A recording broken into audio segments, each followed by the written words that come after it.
A soft-spoken woman walks into an upscale boutique, wearing plain clothes, looking like someone the rich don't even notice. She just wants to buy a dress. But the staff, dripping in fake politeness and judgmental stares, decide she doesn't belong. They whisper, they smirk, and they kick her out like she's invisible. She walks away with tears in her eyes, holding her dignity together. But she's not just some woman. 1 hour later, a sleek, black SUV with tinted windows pulls up. The driver steps out and opens the door. Out comes her husband, calm, dressed in a tailored suit, oozing quiet power. He's a billionaire, and he came to finish the story they started. What happens next will flip the entire boutique on its head. Before starting the story, make sure to subscribe the channel so that you don't miss any update in future.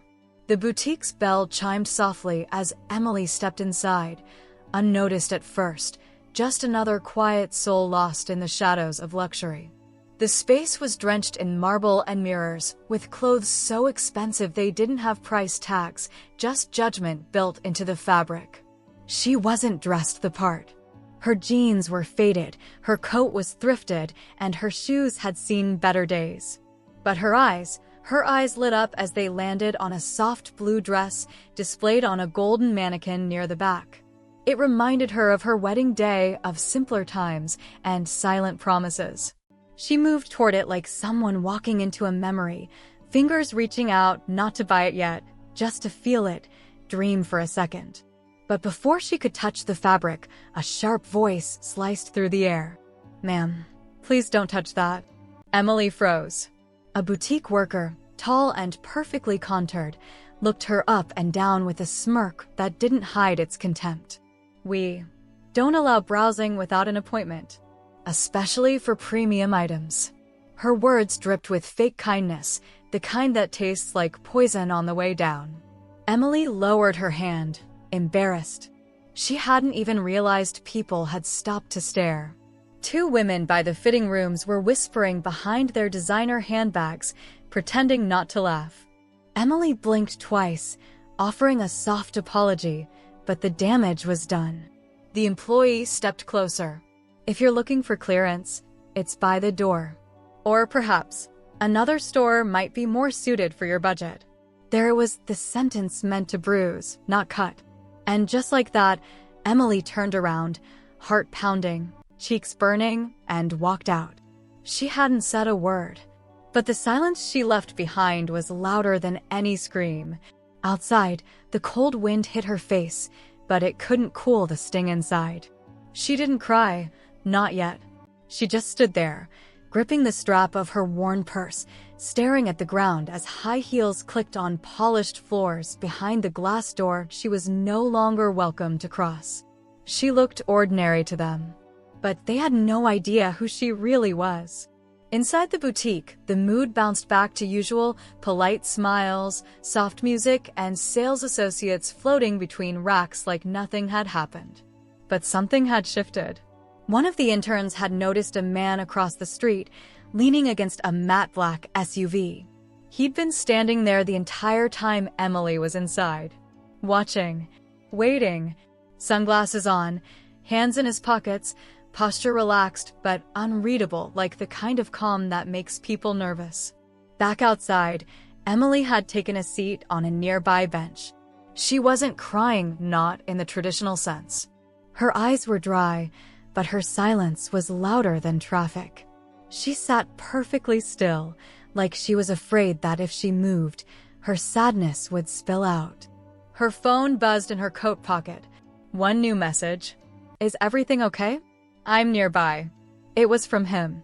She didn't reply right away. She never liked bothering him. He was busy, always juggling meetings and contracts in cities. But he did tell her to call if she needed anything. And this humiliation, it felt like something she couldn't carry alone. Back across the street, the man stepped into the SUV and shut the door. The engine purred to life, low and deep, like it had secrets under the hood.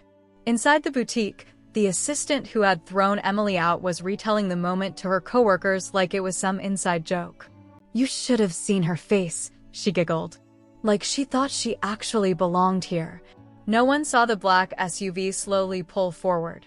No one noticed it make the turn. But Emily did.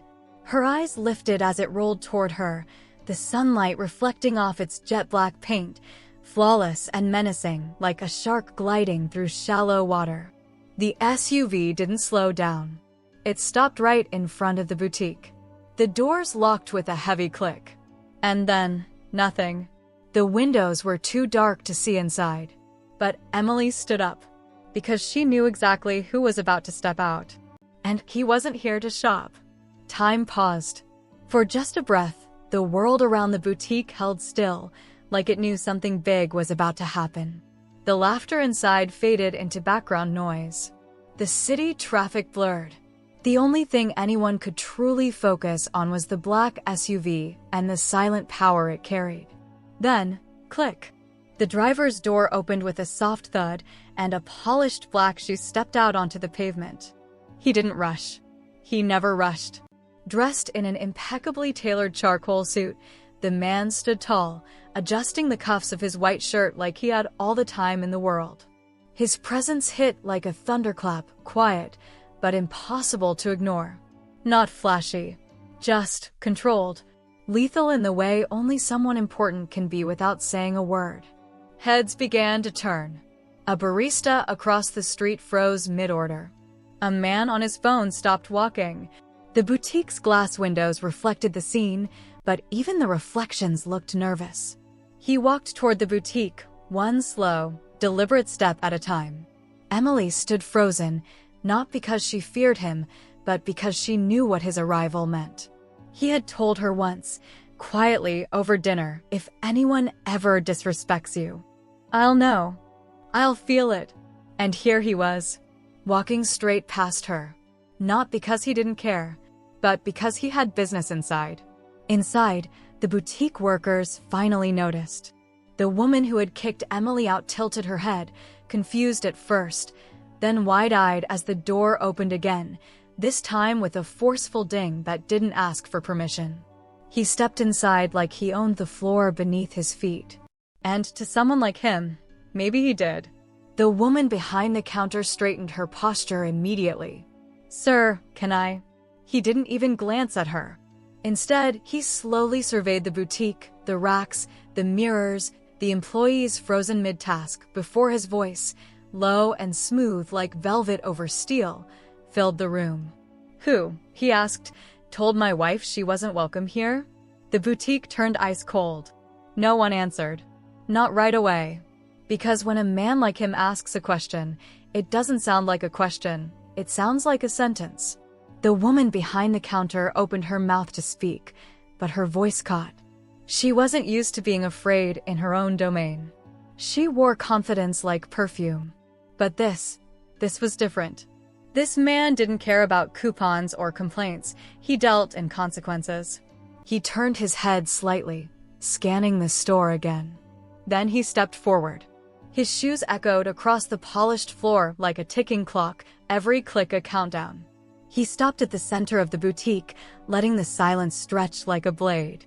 And then he asked again, softer this time, but somehow more dangerous. "Who told my wife she didn't belong here?" Emily was still outside, watching, heart pounding. She hadn't wanted a scene, but this wasn't just a scene anymore. This was a statement. Inside, the sales associate who had laughed at her earlier was now white in the face. She looked to the manager, desperate for backup. But the manager just stepped back, subtly distancing herself like she didn't even know her. The man raised an eyebrow. Still no answer. So he reached into his jacket pocket and pulled out something small, a sleek, black card. No logo, no name, just a single platinum chip in the center. He placed it gently on the front counter. "If my wife is not welcome here," he said, voice low, almost calm, "then neither is my money." And that's when the panic really began. Because now they recognized him. Not from a tabloid, not from a scandal, but from a boardroom livestream where he casually moved nine-figure deals like chess pieces. And just like that, the mood in the boutique flipped. W8, The associate finally blurted, forcing a smile so fake it could crack glass. "We didn't mean, there must have been a misunderstanding." But it was too late. He didn't even look at her. Instead, he turned toward the door, toward the woman who had been humiliated just an hour ago, the woman sitting silently on a bench, still unsure if this was real. As he pushed the glass door open and stepped back into the sunlight, everyone inside knew. They hadn't just disrespected a customer. They had disrespected his queen. Emily sat still. She hadn't moved an inch since he walked past her. The cool metal of the bench pressed against her back, but she barely noticed it. Her heart was still catching up to everything that had just happened, the SUV, the silence, the sudden shift in the air. And now he stood in front of her. Not like a knight in shining armor. That would be too dramatic, too performative. He stood like a man who knew exactly who she was and exactly how she should be treated. His eyes met hers. He didn't say anything. He didn't have to. Because in that split second, something passed between them, not just love, not just partnership, but recognition. The kind that goes deeper than, "I care about you. This was you or me." The kind of bond that doesn't beg for respect, it commands it. And Emily, she didn't say a word either. But her eyes did. Her eyes said, "I didn't ask you to come."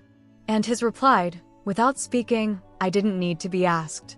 She stood up slowly, brushing off her coat like she was shedding the humiliation that had clung to her all morning. Every pair of eyes in that boutique window was glued to her now. Not as a nobody. Not as the simple woman they had laughed at, but as the woman he had chosen. And suddenly, that made her unreachable. He extended his hand. Not out of obligation, but out of reverence. She placed hers in his, and as they turned to walk back to the SUV together, step by step, side by side, the whole street watched them go. Nobody dared speak. Because now, the question wasn't who she was. It was how they ever thought she wasn't enough. They only saw the SUV, the sleek black monster that rolled up like a whisper and silenced the street. They saw the tailored coat she wore now, the confident way she held his hand, the calm power in her eyes. But they didn't see the before. They didn't see her at 6 a.m., scrubbing plates in a downtown diner with cracked fingernails and dreams too big for her tiny apron pocket. They didn't see her falling asleep on textbooks at the kitchen table, learning business terms by candlelight while the world outside told her she'd never need them.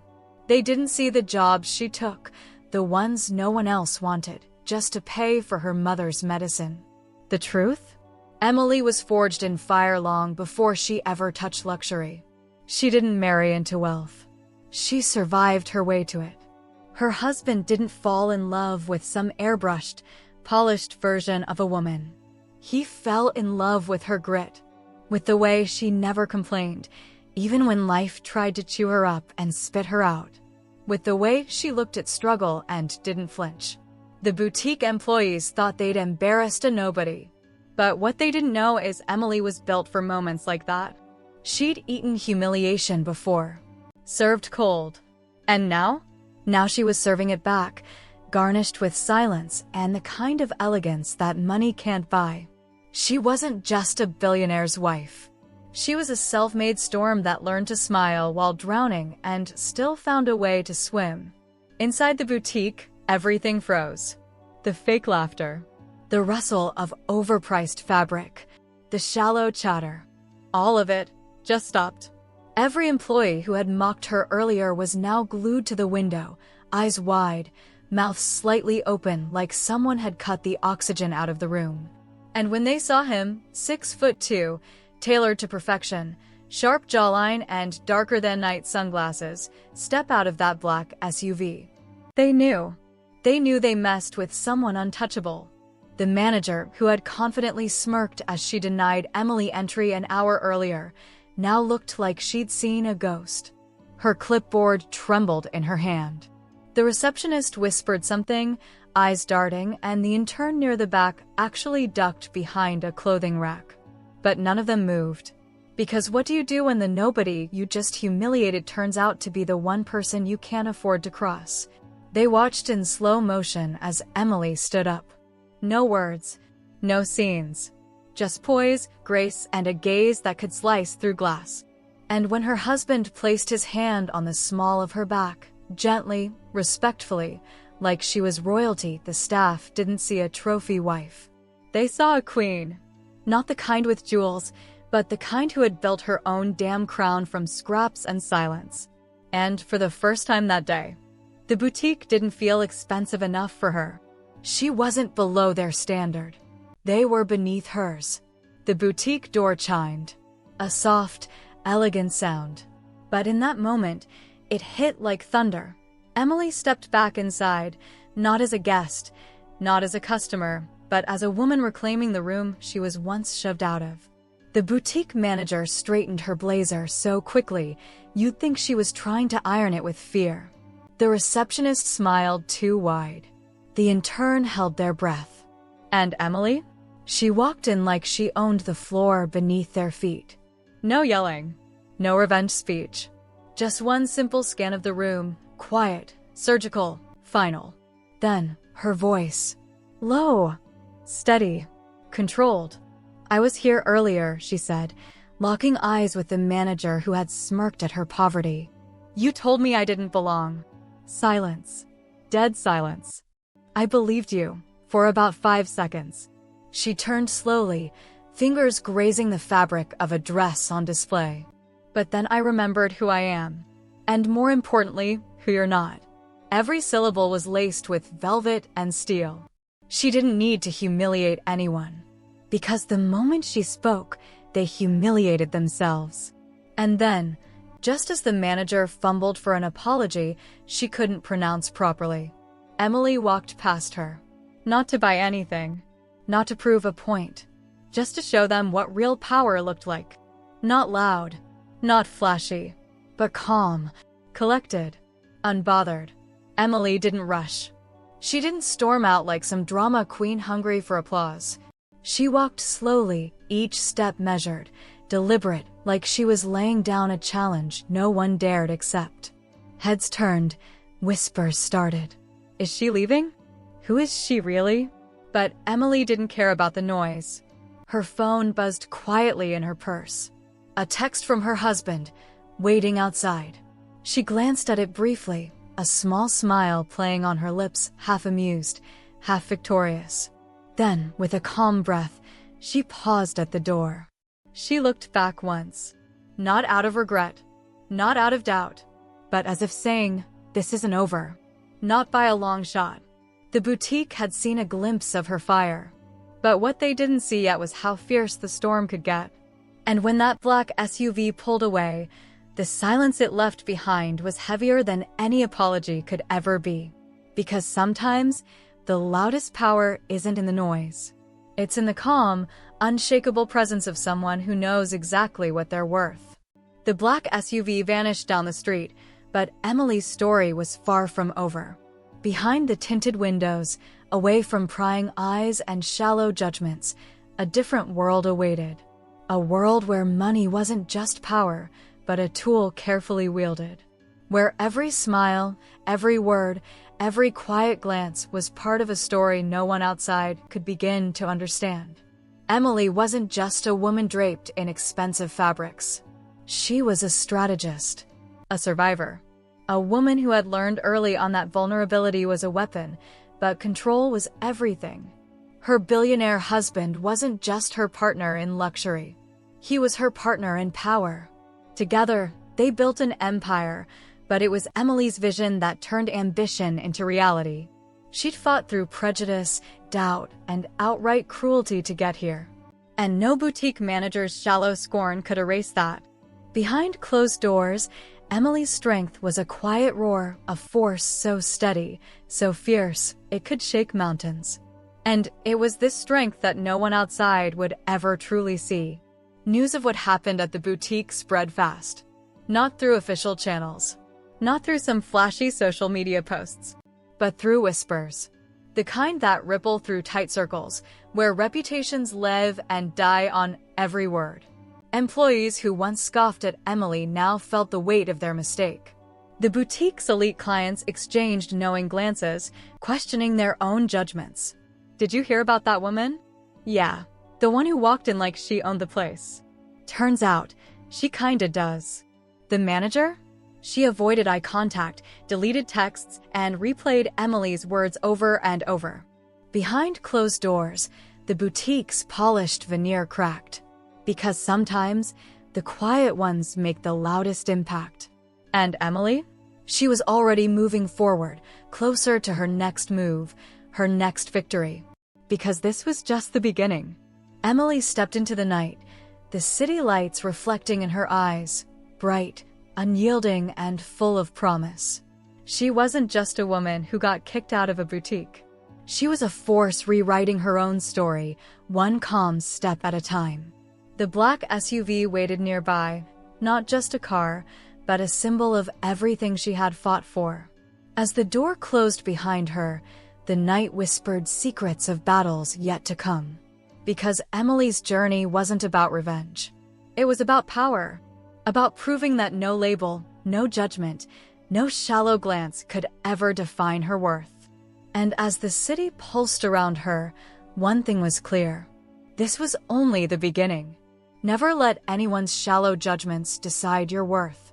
True power isn't in loud words or flashy displays. It's in quiet confidence, resilience, and knowing your own value even when the world doubts you. Sometimes, the strongest come back not by fighting harder, but by standing calm, unshaken, and ready for what's next.